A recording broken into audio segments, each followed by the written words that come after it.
Hey, how about them tops, son? All day, SEC boys. SEC, they supposed to be SEC. Crazy all day, baby. You're listening to the Red Out Podcast.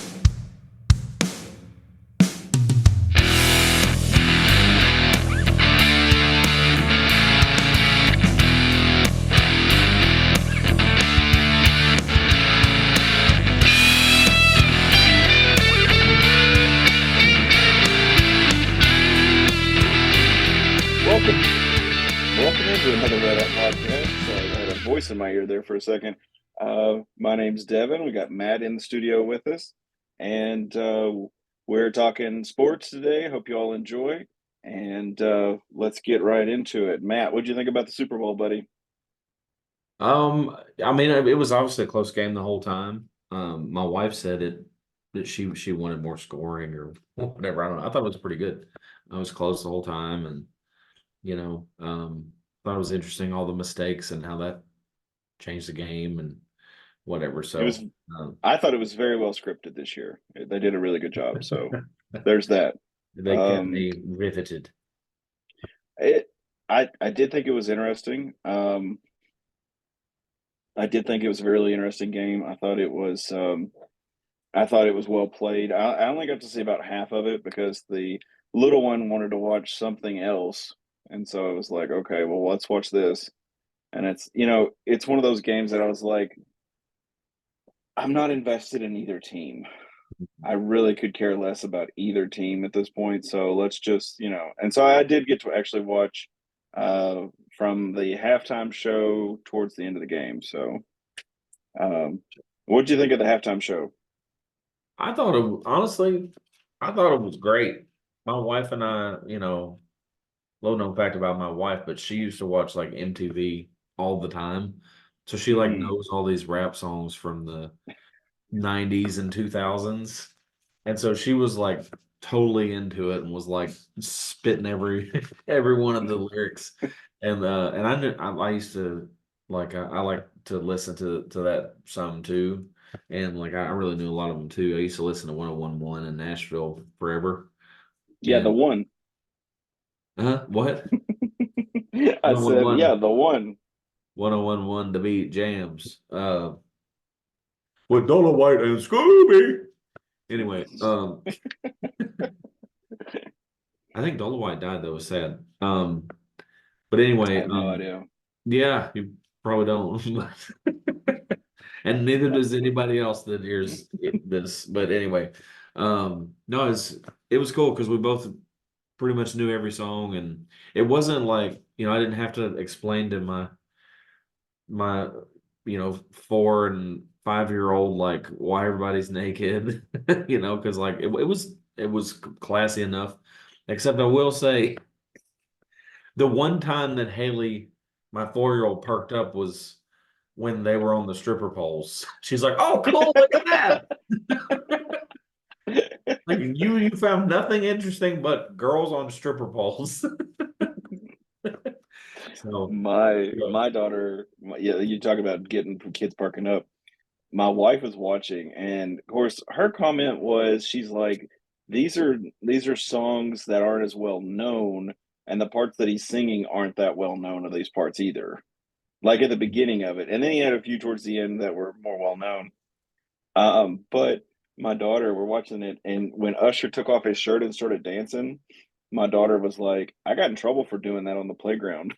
Yeah, I was like, yep. Yeah, I got comments too, well, I wasn't wearing a shirt when we were watching, right? And they're like, "Usher's just like Daddy." Well, I'm sure you are. Yeah, I look just like him, baby. Yeah.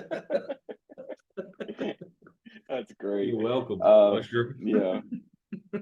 I what I thought was funny, and I'm not really complaining about Taylor Swift all that much, but is they would literally show a split second of her.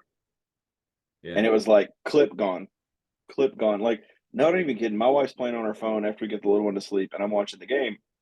And she goes, and I'm sitting there watching. She's like, "I haven't seen Taylor yet." And I was like, "Well, there she was." And she looks, and it's gone. And I'm like, and she's like, "What?" And I was like, "Yeah, it was just up, and it's gone." And she's like, oh. And then like a second or two later, pops back up, a couple minutes later, whatever, pops back up, gone. Of course, I'm sitting there watching, and I told my wife, I said, is that Blake Lively with Taylor Swift? And she goes, yeah, I think it is. And so, of course, like later we saw on Facebook where it was, I guess, in fact, Taylor and Blake was up there. And my thought was, where the hell's Ryan Reynolds? Like, wouldn't you? I get like they may have a girls trip or whatever, but you're like, so you don't get to go to the Super Bowl, man? You got to stay at home with the kids, I guess. I don't know. Yeah, that's that was one of the mysteries on my mind in the Super Bowl for sure. I'm glad you brought it up. Yeah, I was really emotional about it. Yeah. Kiss my hand. All right, let's see here. So we do have a little golf news to talk. I will see how this goes. I've worked really hard, made us late for this podcast, but I am going to see how this screen sharing works. So first off, we've got some golf news here. The men's golf actually have started their season. They have took to the links to start their first tournament of the season in the beginning of February, which I was like, that's hilarious. They were led by graduate student Luke Fuller, who actually finished fourth place in the tournament, and Tops actually finished in second place. Let me see where that tournament was. I know it was down south, but Was it some island or something? Or it was was that what? some island or something? It was like South Carolina. It's the Bentwater Intercollegiate Invitational. Okay. I don't know where Bentwater is. Texas, Montgomery, Okay. Texas. So they went down there and actually did really well. They finished second. Some other names that were playing in this invitational are Sam Houston finished first. UTSA was third. Stephen F. Austin State fourth, and UT Arlington fifth. So I guess we played against a bunch of Texas schools. And Lady Tops golf has not started yet. Just a heads up for those who are on that. Fast. Like I even had these numbered. Like this is going to drive me nuts. Okay, where's all my slides? Okay, I can't get them to go. But anyway, so Lady Top Golf is going to start here in the next few weeks. If I can find that slide. This is going to be a thing tonight. I'm sorry, guys. We're experimenting, man. It's all good. Yeah, it's part Don't forgive us. I thought I did one for. I guess not. Okay. In men's golf, I'm going to read this off of my computer here.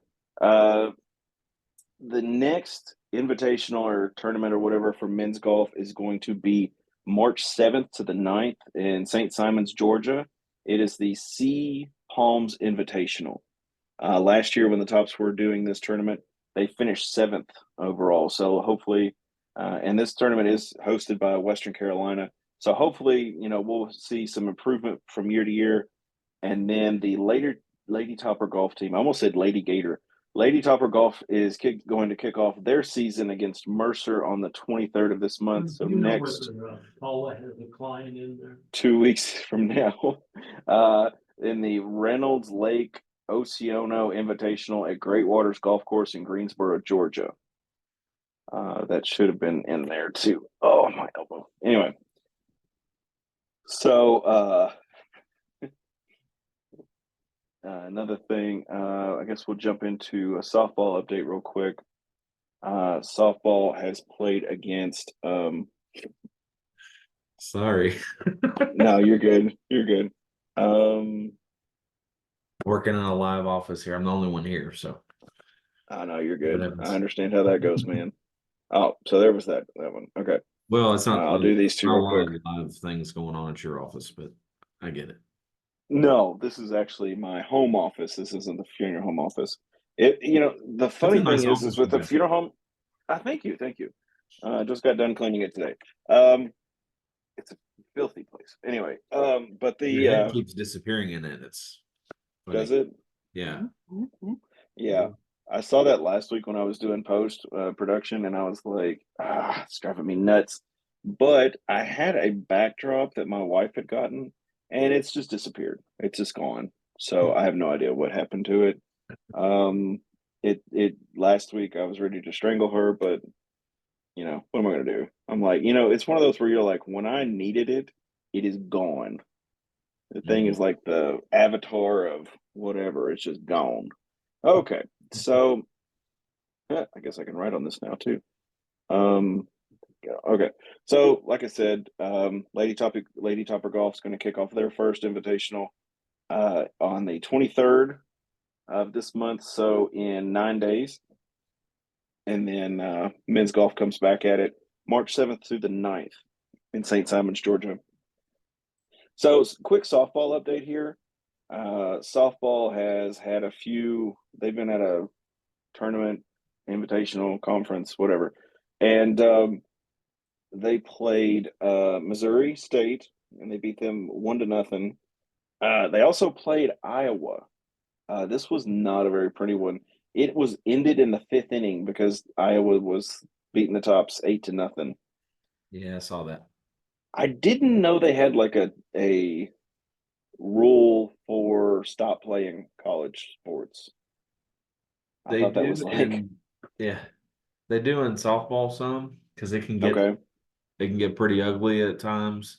Baseball doesn't happen as much, but they can decide like it's kind of, especially if it's not conference or whatever, it's really just kind of gentlemen's rules on Yeah, some. If they agree, like, hey, let's just finish it, or let's yeah. just do 7 innings instead of 9 or whatever, they can do that. So Okay.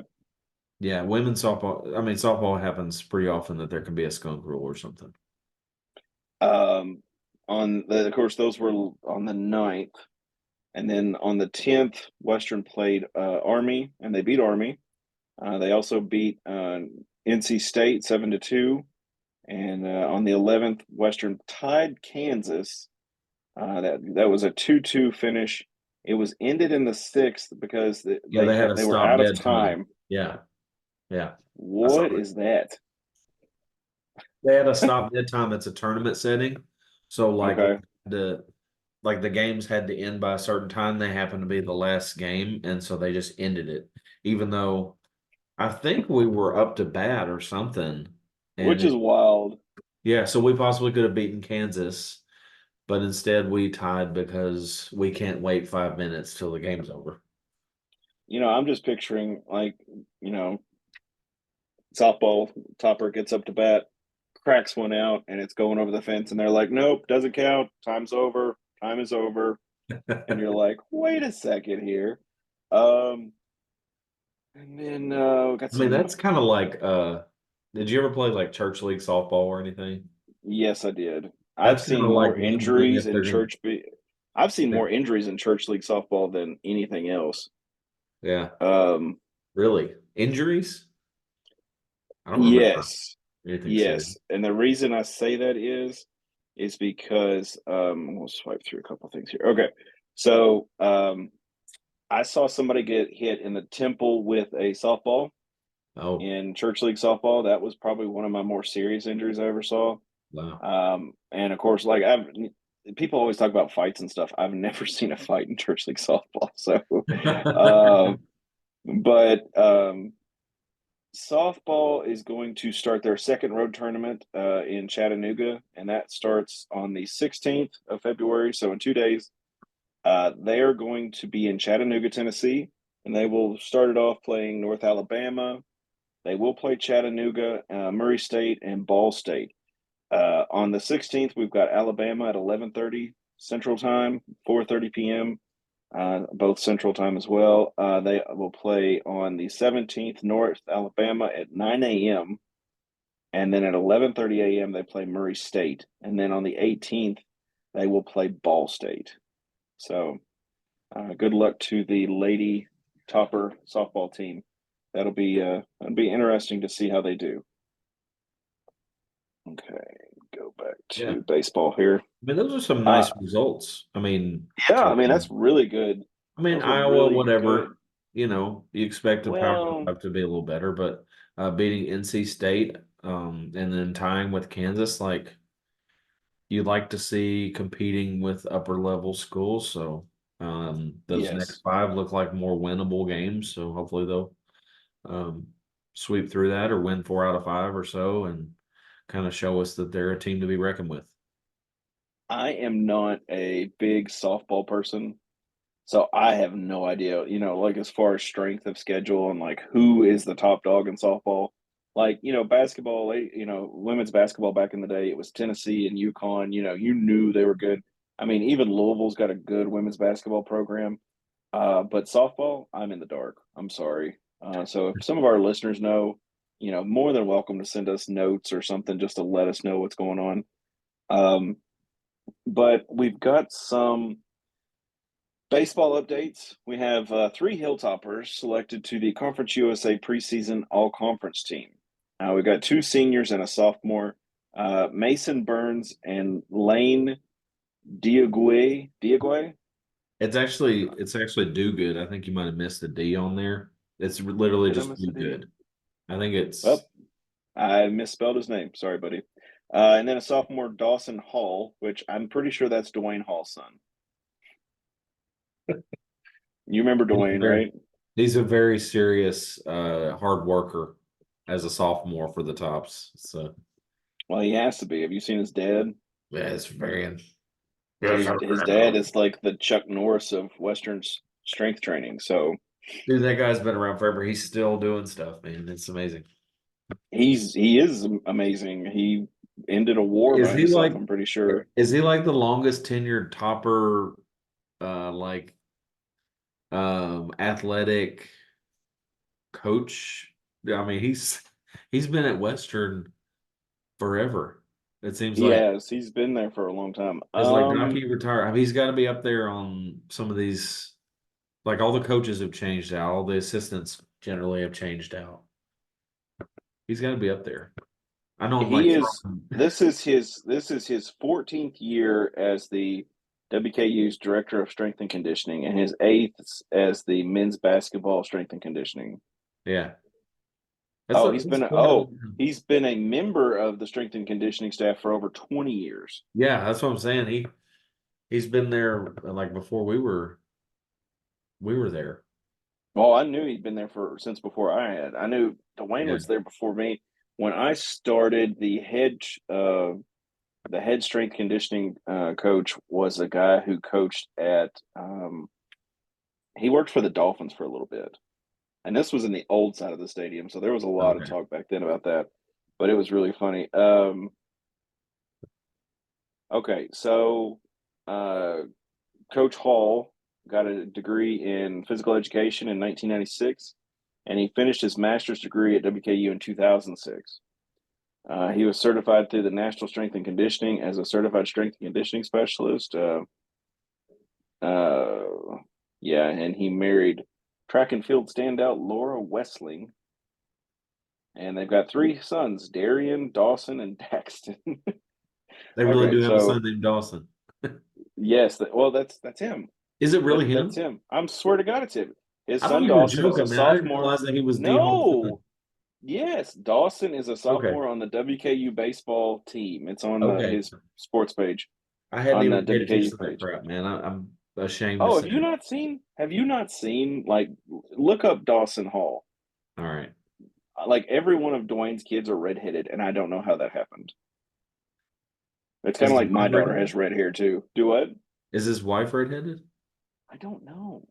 I'd have to look up Laura. I don't know. I don't remember. I don't remember seeing her.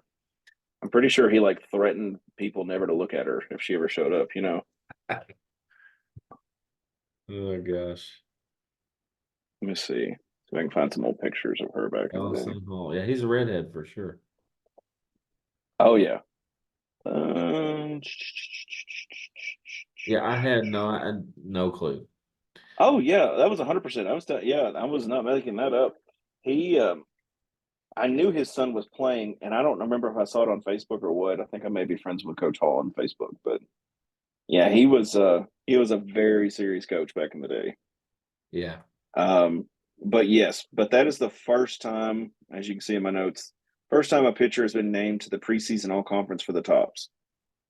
And that's the first time Western's had multiple people on the preseason. So hey, Yeah. we'll see. Hopefully baseball Dude, has a really good season. So Mason good Burns luck is to them. supposed to Mason Burns is supposed to be considered like top.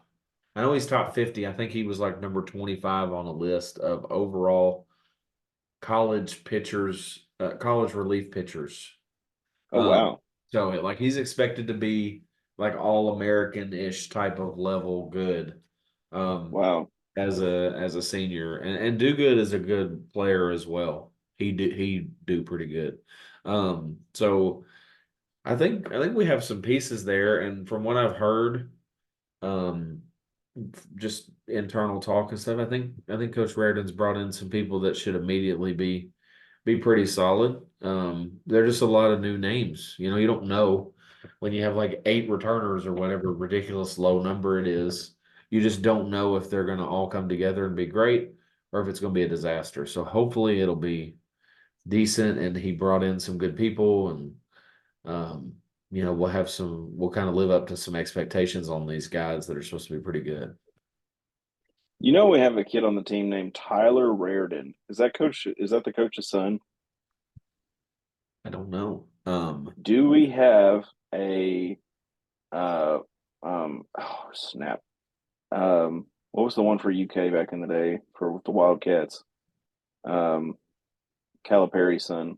He's from Council Bluffs, Iowa. I would guess he's got to be related. Let's see. Uh, Son of Melanie and Mark. Yeah, that's his son. Okay. Yep. Oh my gosh. Please tell me he has a tattoo. Earned, not given. Please. But yeah, hey, baseball is going to start their. Let me back up. There we go. Baseball is going to start their season on the 16th. They're going to play Bradley. That's at home at Nick Dennis Field, 3 p.m. And this time's our Central Time because I got them off WKU Sports. So, and I was rushing. Matt was rushing me. So on the 16th, that's this Friday. Western's going to be having a series against Bradley. The 3 p.m. Pitch off. Uh, sorry, I'm used to football, so it's always a kickoff. But the Western's going First to take the field pitch. about 3 p.m.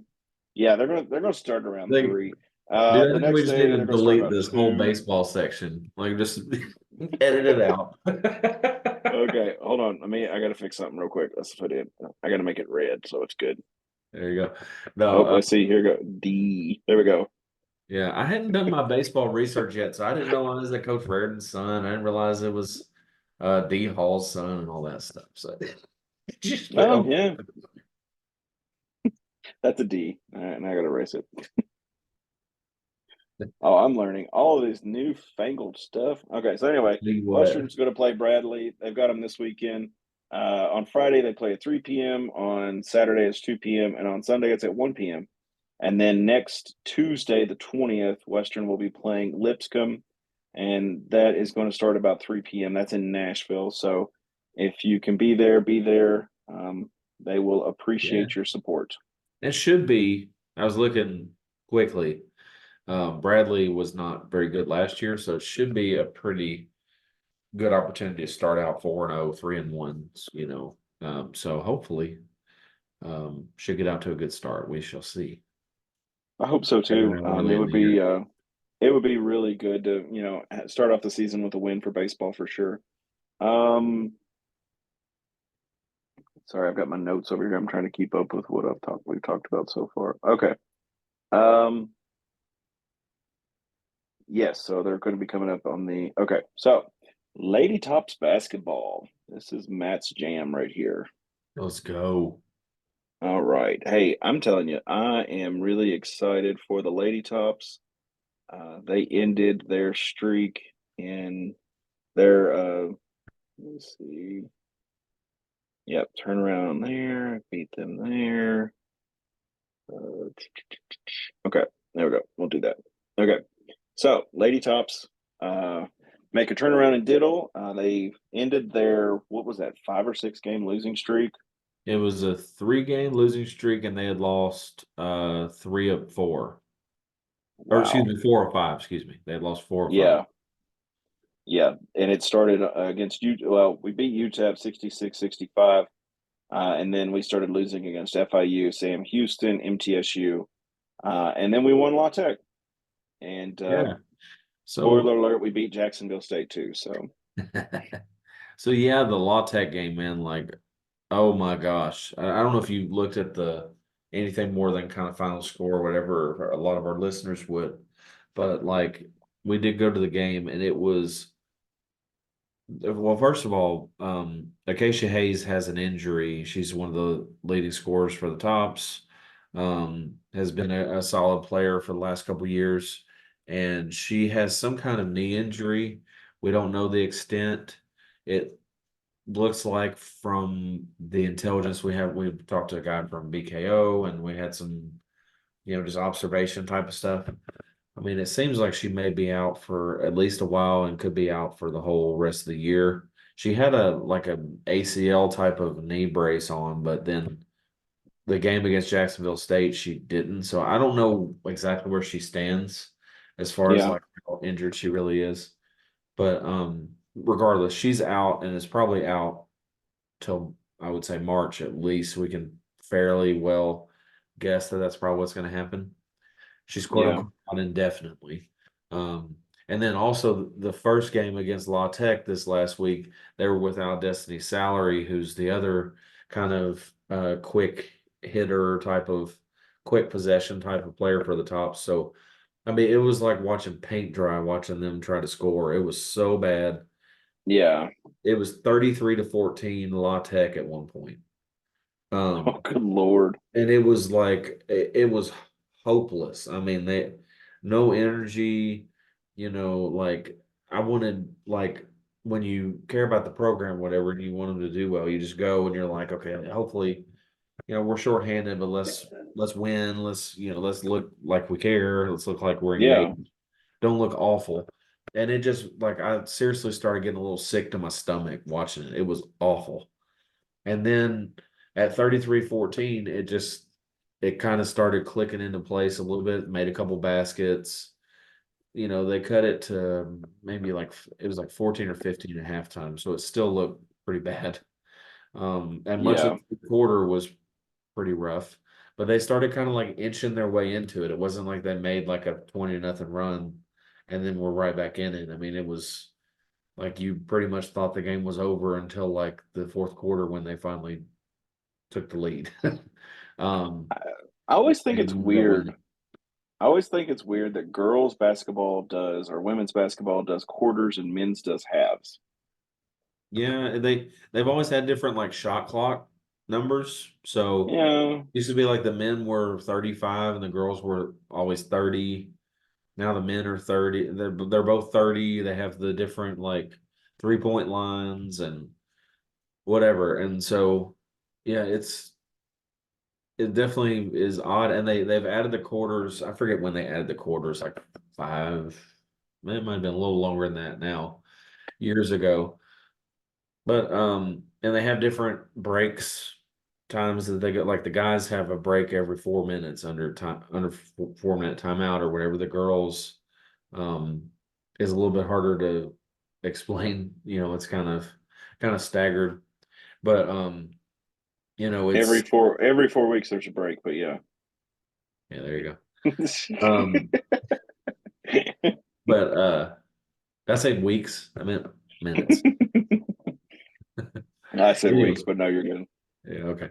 But anyway, yeah, it's different. And it creates different dynamics in the game. So like, for example, the first quarter, you can easily have a quarter where the score is like 25-9, right? Yeah. You don't normally have a half where somebody scores that low, but you can have those like because they're smaller lengths of time, you can have really lopsided quarters and they can kind of like dump in 5 extra points right at the end of the quarter based on like a 2-for-1 or something. Yeah. And so it creates more like strategy at the end of the quarters that you have to pay attention to. Um, so I think it creates some different interests. It's a different feel than a men's game because of that. Um, and it kind of makes you think about the time a little different than, oh, it's the second half. It's the third quarter. It's not even close to over, but then you finish the third quarter, you've only got 10 minutes left. So Yeah. uh, it's interesting. It's a little different. It it is interesting, and it's kind of cool that I mean, it sounds bad, but I would assume you would want it more. I'm a person that likes things that are the same, so that's just me. But I guess part of my thing is, at least here, is when you're looking at the stats, at least for Western, like I feel like, would you just do it already? Okay, here we go. This stat right here that I Yeah. keep circling around. That's our biggest stat right there. We had 12 turnovers. I mean, that is amazing. Um, and then you've got La Tech having 21 turnovers. Yeah. That's amazing too. Yeah, I found out this cool drawing feature, so it's really gonna mess y'all up. I'm sorry. Um, but I mean that's a big takeaway for the Lady Tops. To only have 12 turnovers in this game, and Yeah. I don't know what their average is, but It's we're more than doing 12. really well. Yeah, we're Women's doing really basketball, well. college women's basketball, or women's college basketball, generally you have a little bit more turnovers than the men. Um, like Yeah, like the guys, they average 14, and that's pretty darn high. I don't know where it stands nationally or anything, but yeah, the girls, if they average 14, that would be that would be great. yeah, And so anyway, the 12 turnovers was great, and I love that you put that up there because it really does show really that was kind of the difference in the game. yeah, That the fact that they were able to actually out rebound La Tech, which has been a really tough thing for them to do this year. They've had some yeah. struggles where they absolutely got blasted on the boards and they didn't have a chance, just simply because of that. Well, and I know another stat I want to show real quick is I'll do the highlighter here just because this is really cool. Okay, so we've got 35, and I marked all the way through it. 35.7, and La Tech shot 43, while Western only had 41 field goal percentage and 22.2 from 3-point land. Yeah, Like any other day of the week, that would be detrimental to us. yeah. Well, Those that are just shows. very troubling stats. But it just goes to show how much turnovers play into it. But go ahead, sorry. Well, and also that low 3-point percentage shows how difficult it was and has been for Yeah, WKU to score since Salary and Acacia have been out. Um, yeah, in the Jacksonville State game, obviously Western came back and won this one, and it was really nice to see them figure out, especially when they looked absolutely dead yeah, in the water in the first half, and it looked like, oh my God, we're going to lose to a team that has 2 conference wins. yeah. Um, the random writing on the screen. Um, it's But like no, I mean it's like Harry Potter where this the is another Harry Potter. This is another I was thinking red rum, but okay. oh yeah, red But free throws, that's definitely another stat that's going to be playing into this here too. But uh, you know, evidently Western did really well foul wise because La Tech had they were 2 of 6. wow, They only had 2 free throws, and Western they were 14 of 17. That wow, right there is a complete turnaround in the game. I should have put that in the stats too, but I didn't think about it until just now. Um, yeah, that's it. That is interesting, for sure. I'm glad that you broke that down a little bit because I didn't think of that being there live, and I didn't look at all that stuff. But when you just look at the numbers, ultimately like big huge comeback and all that stuff, but really the numbers do tell the tale, and mhm. you can tell kind of what happened over time is that obviously Western was able to get some foul calls. They were able to be more aggressive. They were able to overcome the bad shooting by taking care of the ball and getting inside and drawing some fouls. And when I think about how the game went, that does ring true with what really happened. Um, Well, is Western figured out that they weren't making shots, they went inside and drew some fouls and made something happen. And They put some that's I pressure. think I think that's part of I think that's a big thing for basketball and baseball too. Is they're very you can be very analytical about basketball and baseball, as far as being able to look at numbers and say this is what helped this is what's going to help this. But free throws, I mean, are killer. That's easy points. You've got to make free throws anytime you're out there. Anytime you get put up on the line, you've got to make those free throws. Yeah. And quick stat, real quick on. Sorry, I've got two different things here for men's and women's basketball. You want me to hop Um, to the ladies against Jacksonville State? yes, let's go to Weird. Jacksonville State ladies. Here's the little slide I've got going Yeah. on it. That's not right. I got my numbers mixed up on Jacksonville State. I'll have to fix that in post. But okay, no, it is right. I'm sorry. Who was it that shot 7%? Was that on the men's side? I don't Or know am who I shot dreaming? stuff. Oh yeah, it was the guys. The guy, they were That's one what it for was. 14. Yeah, That's what it was. from three. Yeah, yeah, it was pretty bad. That was Um, hilarious. I'm sorry. yeah. Uh, So this one, but go ahead, man. no, you're good. I was Okay. just, I mean, who shoots 7% from 3 point? But I think I shoot better than 7% from 3 point, but not Yeah, against people who are over six that's foot when tall.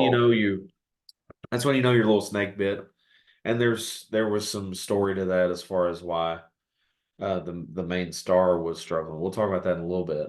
As far as the lady tops, in this one, this really was like, they obviously got over the 3-game losing streak. Jacksonville State and La Tech are not that great. Um, Yeah, but the main thing is in this one, like they really did struggle to score. They have been struggling to score without Acacia. We talked about that. hmm Destiny Salary was back. There was some weird substitution stuff. Salary was back but didn't start. She didn't play till the second quarter, and then she sat 17 minutes in the second half and then came in the last 3 minutes along with Karis Allen. So I don't understand why exactly that she was held out so long. My guess is she's still in the doghouse about something, and they're just like, we know that you need to play, but you need to learn that you need to be respectful. Whatever. I don't know what the deal is. yeah, It was weird and kind of inexplicable why she's not suspended and not playing. She's clearly the only player on the roster that's healthy that can drive to the basket quickly. Like you have people that yeah, can penetrate. Faustino, Teresa Faustino, and Alexis Mead can both get to the basket, but not quickly and yeah, not in the half court where they just outrun people to the goal. They have to kind of like see their way in or kind of physical their way in or get it on transition or something like that. Salary can come in and she can just shoot over somebody quickly. She can make it to the basket if she just wants to go get a layup. And so it's confusing. I don't know exactly why she didn't play more. I hope she plays a lot on the road. We need her because without her, we have no pace. And you can yeah, see that in these numbers. The shooting is down, outside and inside. We are taking care of the ball. To the last 2 games, they had 12 turnovers both games, so that's an interesting stat. Josie Gilvin was really good in this game, had 14 points, and had a couple of blocks. Like she had this one block. Like you don't see this in women's basketball a lot because a lot of times they don't have the vertical to make it happen. But yeah. she blocked the crap out of this girl on a 3-pointer on a shot clock violation. I mean, it went into the stands like 3 rows deep. That's actually And pretty cool. yeah, on a 3-pointer. I mean, she like just hulked into that girl and just like blasted it backwards. It was awesome. It was like a dominant, like I'm a superior athlete to you in your face shot clock violation. So it was pretty cool. Yeah, And so she had a couple of blocks, really had one of her best games that I remember her having. And It was it's nice to see her step up in Acacia's absence. We really need it.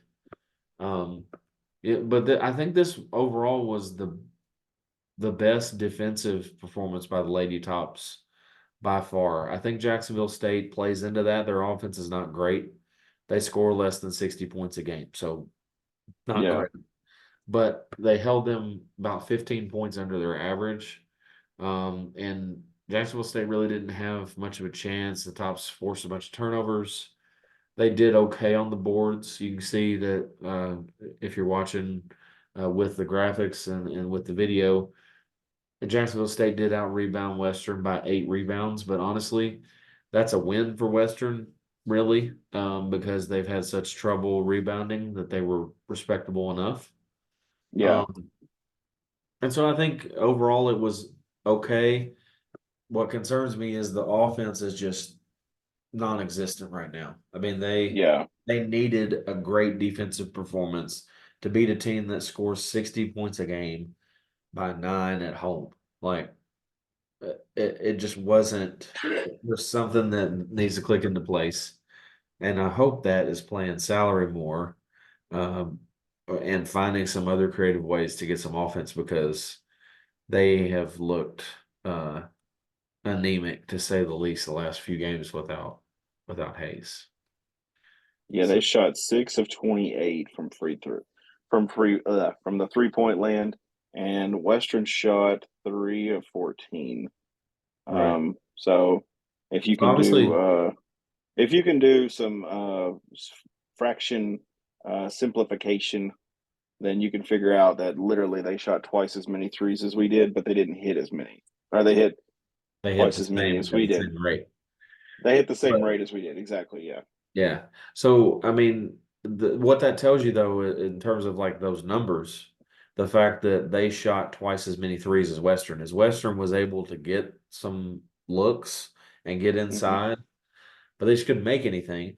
Yeah. Jackson State, if they had made a little bit more, could have won that game. Western did a good job keeping them outside and not letting them get inside, and that made it difficult enough for them. And then they missed some shots. If Jacksonville State had made a few shots, though, Western probably would have lost. Yeah. They had no offense to throw at Western to be able to overcome Western's pretty good defensive performance this game. So, Yeah. um, And then of course we'll talk Jacksonville. Well, we just did, didn't we? Sorry. Um, but yeah, Western overcome that, and that's a really good look for the Lady Tops. We next week we're going to talk real quick. They've got UTEP and New Mexico State. I don't have a lot of stats up for them. Like I said, I was trying to get those up, well, I can tell you about but it. go ahead, tell me all about it. Well, okay, so these are the two games, and I'll be quick. I know we're off time because I'm I forget when we started, but anyway, whatever. We're about 40 minutes in. Uh, I don't have my Ish. time's not Okay, working, whatever. so don't All worry, right. no matter. Anyway, so UTEP was the game that Destiny Salary had to make the layup to win by 1 at Diddle. Hmm. It's 66-65. UTEP is not a very good team. However, it's on the road. It's at elevation, so you never know. And honestly, the Lady Toppers are just struggling offensively. Hopefully, they pick it up, or it could be ugly. I don't know. It certainly could be a struggle. They didn't play that great against UTEP at full strength, so I'm wondering how it's going to go without Acacia. And if salary is not fully out of the doghouse, it's really concerning.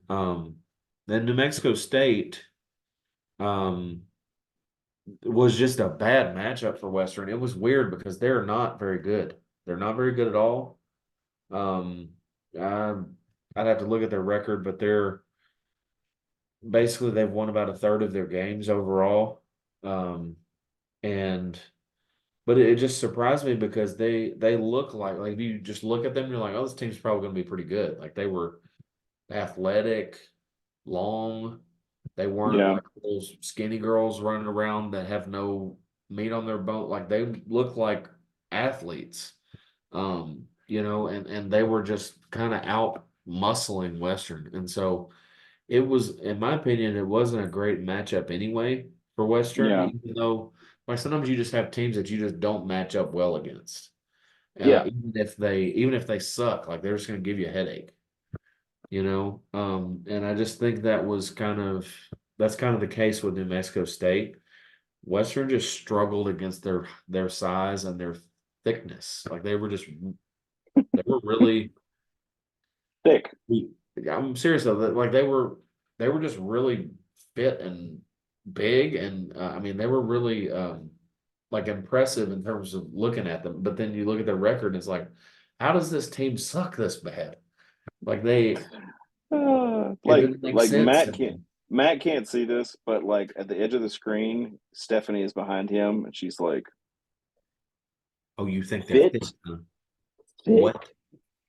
Better watch what you say." Excuse me. Yeah. See, Matt's saying Yeah, this because he's in the office by himself.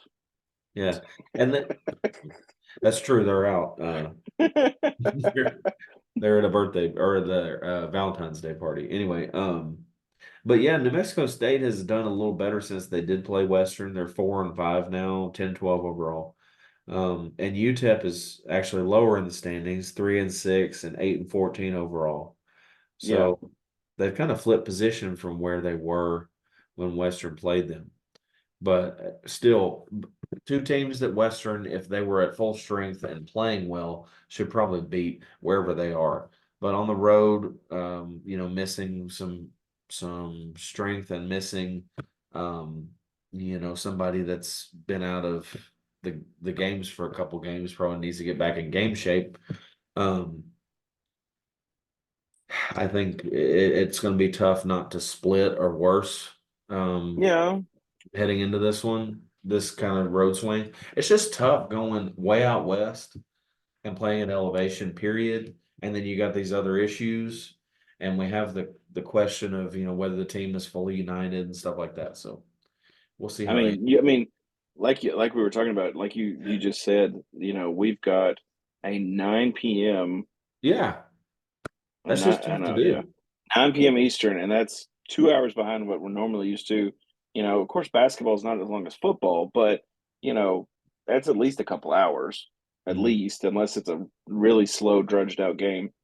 Um, and then of course, New Mexico State's 4 p.m., which isn't that big of a deal, but uh, and like you said, we're the ideal situation would be for Western's girls to be able to use their defensive strengths to metaphorically strangle out UTEP and New Mexico State, to Mhm. be able to dominate the boards, to dominate free throws like they did in the past couple games, and to dominate rebounds and be able to show how they can take advantage of what's going on the court. Ideally, if we had our offensive weapons, we could go into this and say Western's going to dominate this game. We've got our defense together. Ladies are starting to play better together. Yada yada yada, and just go dominate and come back from this road wins. And maybe pass Florida International because they are now 2 games back from MTSU. I didn't know if you knew that or not.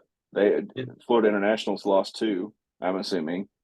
And then of course Western is tied with Liberty right now at 3.5. We're 3.5 games right. back, but Yeah. FIU's within shouting distance if obviously we need to beat them. We're gonna need them yeah, to lose at least probably 2 other games. They're there. I'm not sure. I'm not sure about tiebreakers. That kind of depends on where it shows up there. Um, but I think the bigger concern for me in terms of lady toppers and seeding and all that is you better get the 3 seed and don't get the 4 seed because middle is going to be they're going to be the 1 seed. They're probably going to be undefeated. If not, they might have one loss, whatever. But they're going to end up being your number 1 seed. Avoid middle. Try to get to the championship game and see what happens, just like you did last year. If yeah, you avoid the 4 or 5, here's the problem though: is Liberty is now tied with Western. They were not playing good basketball when Western barely beat them, and now they do. They do get to Western gets to play Liberty at the end of the year. at Diddle. So that could be the saving grace there, if it's close. But I think it's going to be a struggle for Western to hold on to that 3 seed now that Liberty's right there with them, and they have some other Yeah. teams that are hanging around. This road trip will probably not help if they lose to New Mexico State. That makes that really tight. So they need to get it together real quick, and they need some offense. And I hope it magically shows up because I'm concerned. Although they won those 2 games, there was no offense and no flow. Yes. Let's jump into men's basketball real quick. Yeah. So biggest news, I guess, about this is that the men were able to end the 25 or 25-year road streak against La Tech. So that was always that's an exciting thing. Since 1998. Yes. Yeah. Since the late 1900s. That's always a detriment. Somebody told me that. I saw that on TikTok about somebody talking about like what we used to do in the late 1900s, and I was like, God, I hate people. I mean, that does Good make it sound Lord. Uh, ancient. yes. So Matt, what did you think about this game? While you're doing that, I'm going to highlight a couple of things here that I think were very key in Western beating La Tech. I can get this cotton picking thing to work. If you draw a eggplant emoji while I'm talking, No, but not yet. I mean, this game was obviously like it kind of started out how I thought it might go, and Yeah, Tech ended up kind of leading early. They were up. I can't remember if they were up 10 or more, but they were up nearly 10. I think yeah. been up exactly 10. And so it's like, okay, well, La Tech at home is kind of how it's supposed to go. You hope that they're going to hang in there, and then all of a sudden, the Tops just kind of turned it on and started making some moves, and um, you know, regardless of how it happened, um, you're down Christian Lander, and you find a way to win at the place where less than 10% of people win, period, in the last I think it's like since 2012 or something. Like they have it's like I think it's 90 something percent that they've won, period, whether it's in conference or out.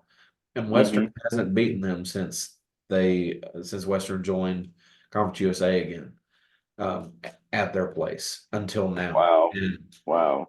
so the fact that we were able to pull that off, they were, to be fair, they were without a player too. They had a double-digit score, and I don't have it pulled up who that guy is.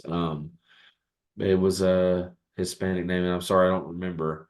But he was obviously a factor for them. So if you probably ask them, they're like, "Oh, well, we were without our guy, so that's probably why Western was able to win." So there might be differing opinions here across Conference USA in terms of how comprehensive that was. But regardless, the fact that Western was able to go in there and overcome, and really, there was a lull there where it went back and forth. But once Western kind of took control and took the lead at halftime, they were pretty much in control of how that game went. And so Yeah, it was impressive to see on the road. You finally saw the guts and the overcomerism, I guess, if that's a word. Like, they overcame the issues, whatever, the atmosphere and all that crap, and ended up finding a way to get it done. And it really wasn't in doubt. I mean, there were some chances for La Tech to make it close, and they had a lead a couple times, but it just felt like Western was in control, and they ultimately seized it and win in impressive fashion. It was really nice to see. And I thought the biggest issue would be dealing with their 2 stars, and basically we made them look very average. They were like 11 points below their average. mm-hmm. Bacho really struggled, and didn't score double digits for one of the first times all year. I think it was his lowest point total all year. Um, he did get his rebounds, but I mean, Western found a way to make them win without their 2 stars, and La Tech had a guy off the bench go for 25, and they still couldn't win. And so, just credit to Western. I mean, it was a nice, like, top 75 caliber, nationally pretty decent win, and on the road at a really tough place to play. So, major props, and it was a big, like, fire you up kind of result for sure. That guy's name, I'm guessing, is Talik Chavez. I believe so. He averages a little over 10 a game. I guess I'll have to double check the numbers on what he averages. But the other one I was Yeah. looking at was Daniel Bacho. He is 6'11" from Paris, France.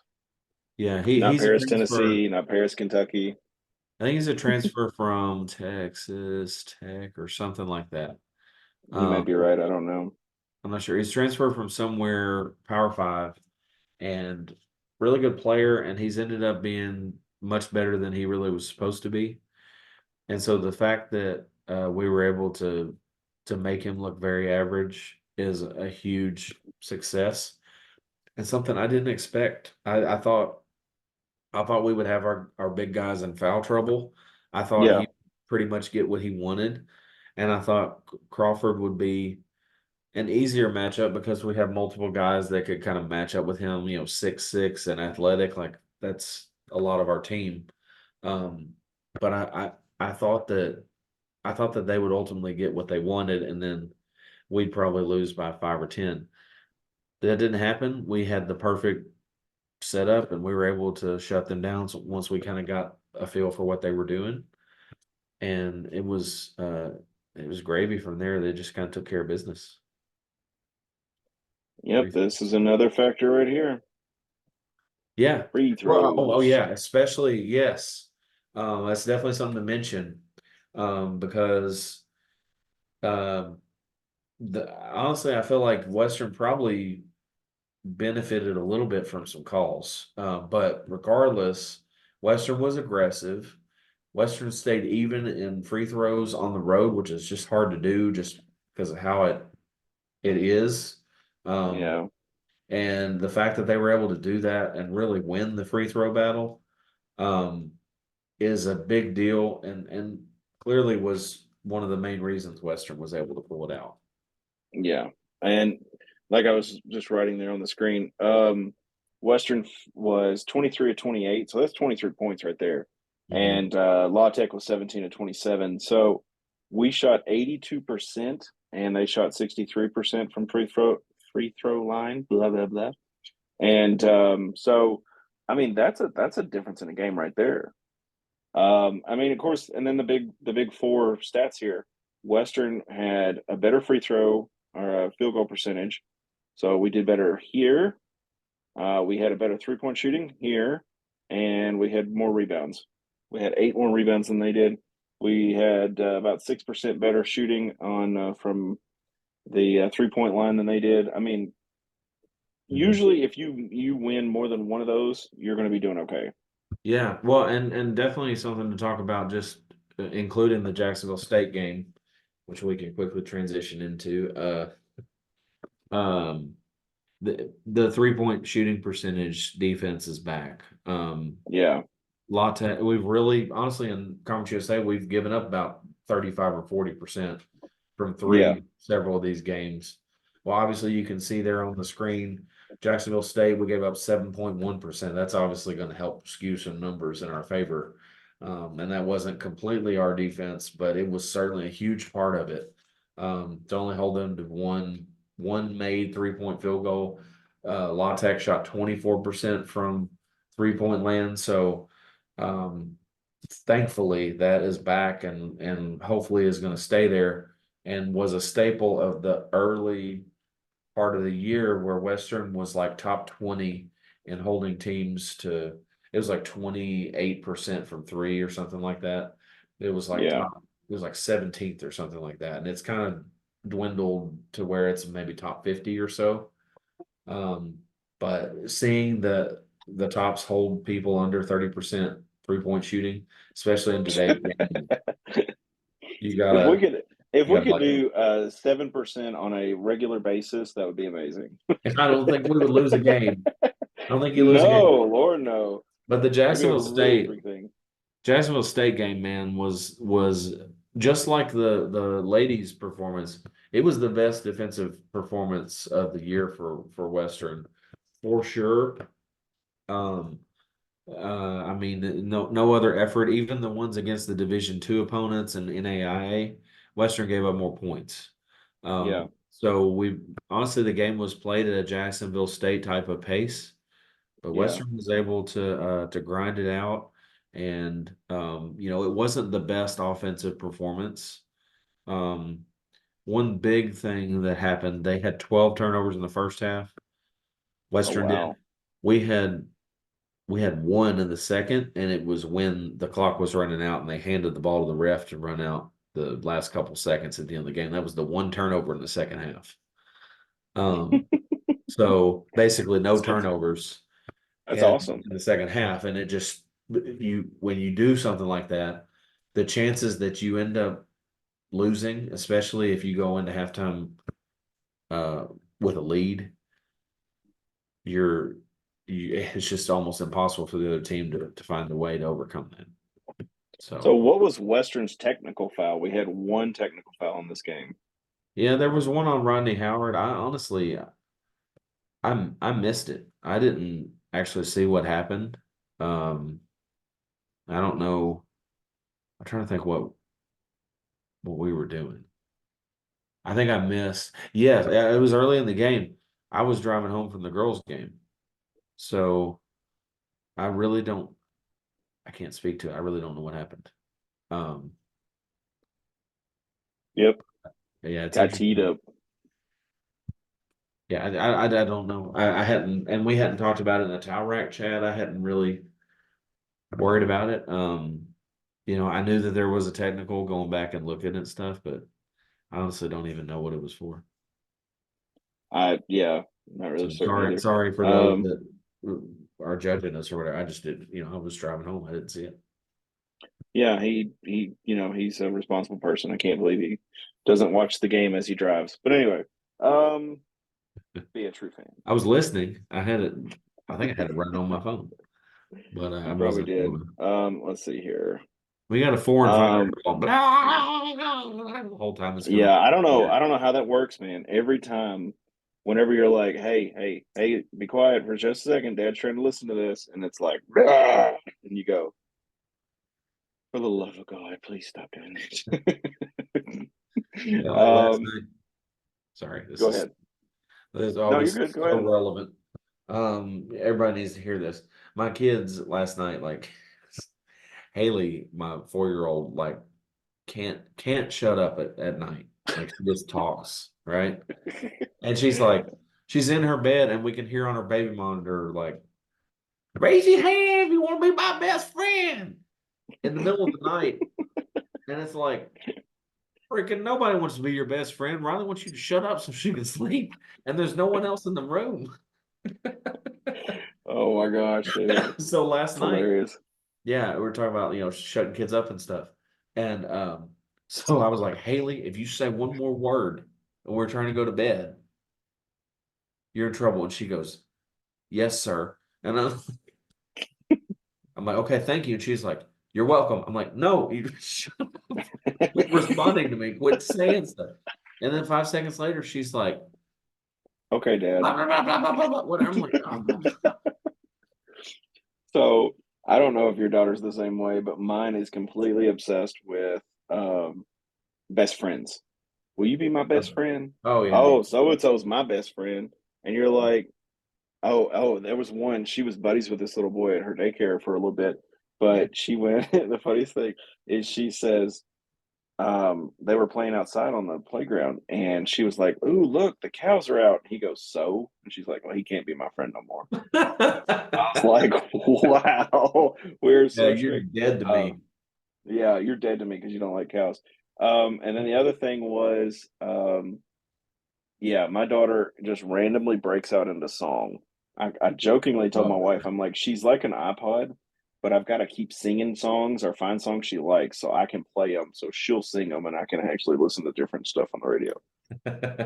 But Men's basketball is going to play tomorrow. We're recording this on a Wednesday, so that's 2:15 at 7 p.m. Eastern, 6 p.m. Central on CBS Sports Network, and that is in Diddle against UTEP. And then of course on the 17th, which is Saturday, that will be against New Mexico State. So, like I always say, be a true fan. Go to the game. That's right. So you'll be there. Go. No, I am not a true fan. So there we go. There's that. Okay. Well, No, I'm not. I mean, I can't make it right now. Honestly, I'd love to, but I can't make it right now. I got you. But ESPN Plus is where you can watch it if you're like me and you can't make it. And then CBS Sports Network versus UTEP to catch that game. So definitely check those out. Matt, what are your thoughts on the UTEP and New Mexico State games? Yeah, well, real quick, I mean it's basically like it's revenge games. I mean, you blew both of them. Yeah, Honestly, you probably should have won both of them on the road. UTEP was a little bit more forgivable, a little bit better team, tougher matchup, all that kind of stuff. I think that may have been the first game Lander was out, whatever. So I mean, you had some built-in excuses. You already had lost some momentum by blowing that huge lead to New Mexico State. So it was definitely like these two losses were the low point of this season. So I'm hoping that they're like 10 kinds of fired up and ready to go and they just come in and murder these teams because they honestly probably should. New Mexico yeah, State and UTEP on the road is a completely different team. yeah, This is a completely different team. We've won 3 in a row. It is time to seize control of Conference USA. They're 6-4. If you win these two, you're 8-4. ESPN likes both of these games by more than 75%. Devin, are you dead? There you are. Nope. I dropped my paper. You're good. Go ahead. Um, so I really think that it's pretty straightforward. This should be two fairly routine victories, and if it's not, then I mean it's fine. Get the W's or whatever. But to be able to have that momentum and look like they've looked, I think you want some style points with these two if you can, but ultimately win, and don't let your foot off the pedal. I mean, you had New Mexico State by 23 and you lost. Learn your lesson, and if you get up Yeah, 23 again, stomp on their throat and get the thing blown out. Win by 40. yeah, Um, yeah. Finish and it. UTEP, obviously you have to take care of the ball. They're the number one stealing team in the country. And Western's the number one pace team in the country. So obviously you can have some chaos in that game, but ultimately you need to make better decisions. They made awful decisions. Dante Allen looked like he had some kind of like spasms or something in the middle of the court a couple times. It just didn't make sense. And then, throwing the ball all the way across the defense and stuff like that. Like a lot of it was self-inflicted. So UTEP is obviously very good at deflecting and stealing and stuff like that. So you just have to be careful. But other than Yeah, that, like just go in there and let's take care of business, pound the ball in the paint, draw tons of fouls, and have good balance, and let's get out of there with a couple 20-point victories. yeah. I mean, you got to win. You got to win at this point in the season. And these are definitely gimme games. I'm gonna move my camera just a little bit. Yeah, I There we mean, go. if Western just Um, wins these two, man, like we could be in first place by the end of the weekend. If not, you're putting pressure on everybody else at that point, and you've got a big game with La Tech coming up at home where you yeah. could finally seize at least second place, if not first place. Which New Mexico State is a half a game behind us. So you win this game, it's going to push you a little bit further ahead of them. You beat UTEP, you're a little bit ahead of them. Sam Houston, I don't know how that's going to work as far as bumping us into first. So Who your do they tiebreaker, play?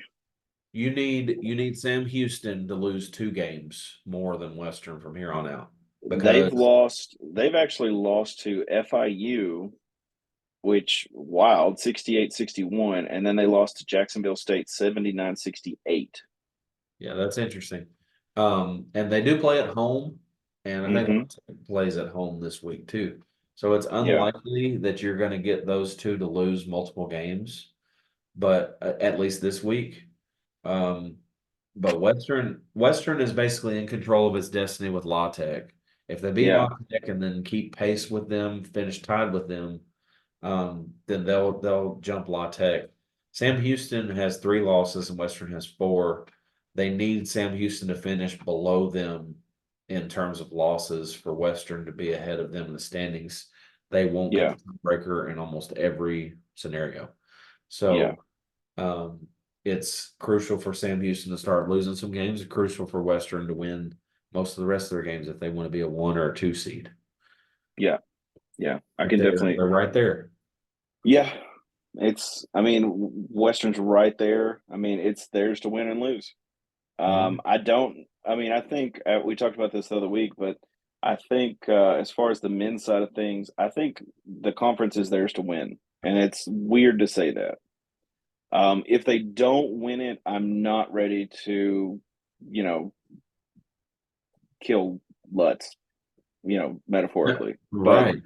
get my pitchforks and torches and stuff like that. I'm not going to do that. But because this is his first year, this is a rebuilding year. It's kind of like Yeah. the Packers. I just assumed the Packers were done, lost Aaron Rodgers, but at least for this year. But,